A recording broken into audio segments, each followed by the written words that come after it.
Hey guys! Welcome to the adventures. Today we're going to go over some stuff that you can expect to see in trucking, you can expect to happen.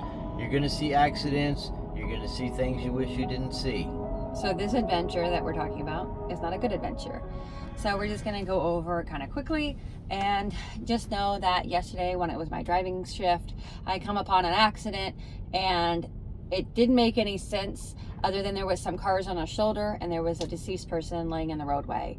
And I was not expecting that, and it really kind of threw me for a mental loop. It was dark, it was raining, and there was nobody that I could talk to. And I, as we talked about in other videos, making sure your team partner is getting good rest.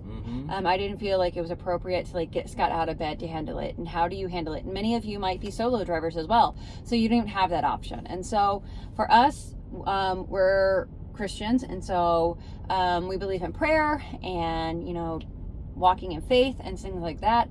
So I immediately just started praying about the situation because obviously there was other people involved. There was first responders, and so and then the family to the person that had passed. And so I immediately just start praying for that immediate situation, and then also saying a prayer for my own self that God would protect me from that, because that is my regular route and I'm gonna have to drive past that same mile marker twice a week for the next year. And so I didn't want it to get stuck in my mind, because it has happened. I'm sure it's happened to you guys as well.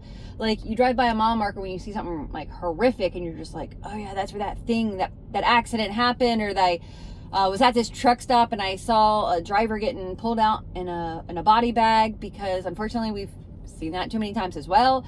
It is what happens, and you're gonna experience it, you're gonna endure it. So for me, I started praying, and then I did some deep breathing exercises. I put on some good music, and try to refocus my mind a little bit, because there's nothing I could do about it immediately, and just kind of kept getting down the road. Once my driving shift started, we were headed back north up 95. I got to Petersburg, Virginia, and blew out.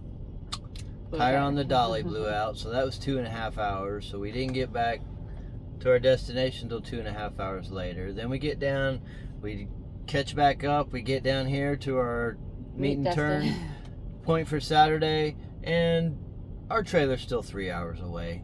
Yeah, super delayed. And so you guys, the moral of the story is, this is trucking.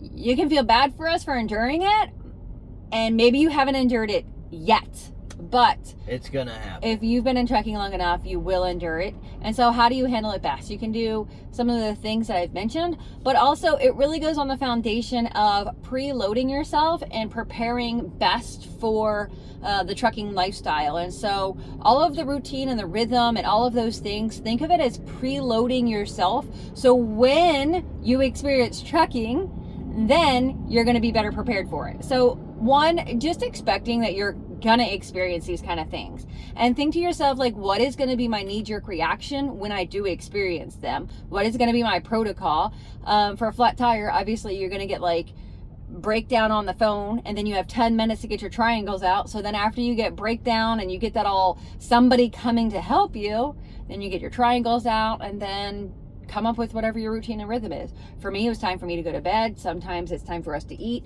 Sometimes we clean the whole truck. Sometimes we make a video. Use your time wisely, okay? For a scenario that's a lot more horrific, if you've seen an accident, that's where your everyday activities, I exercise every day, I go for walks every day, I try to get out and get in the grass, take Willow Jean for a walk around in a field or a retention pond, have good conversation with my husband or some friends. And so those are all things that are preloading for when you experience trucking, because you will. And so I want to encourage you guys to do the same thing. That way you can continue to show up, because if your tank is already empty when you see those things and experiencing them, those are the things that will then get so much into your mind that then you will make a bad decision yourself, and you will be finding yourself in a scenario that you don't want to be in. Whether you get in a small accident, a major accident, you get sick because your body's shutting down from all of the stress. Drivers are at a higher rate of having heart attacks, all of those things. It's because of the stress that we endure. And so you guys, make sure eat you're healthy, doing things. get your sleep, just know you're gonna see something you don't want to see. Yeah. At some point, it's gonna happen. Yeah. But you Just guys, do your diligence to make sure that it's not you. that's right. So be safe and enjoy the adventures. Bye. Bye.